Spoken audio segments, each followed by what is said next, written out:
ప్రభు వాక్యం మనం విన్నప్పుడు ఏ తప్పితం నాలో ఉందో అది ప్రభు ఎదుట మోకరించి, క్షమించండి ప్రభువా, క్షమించండి స్వామి, నీ ఎదుటికి నేను వచ్చాను, నీ ఎదుట రక్తాపరాధిగా నేను ఉండకూడదు, నన్ను పరిశుద్ధపరచండి.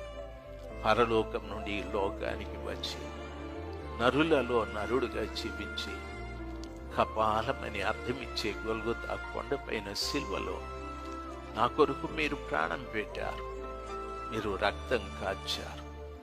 నా కొరకు కూడా ప్రభువా, దయచేసి నా పాపముల విషయమై మీరు సిల్వలో కార్చిన రక్తంతో నన్ను కడిగి రక్తాపరాధము నుండి నన్ను విడిపించండి.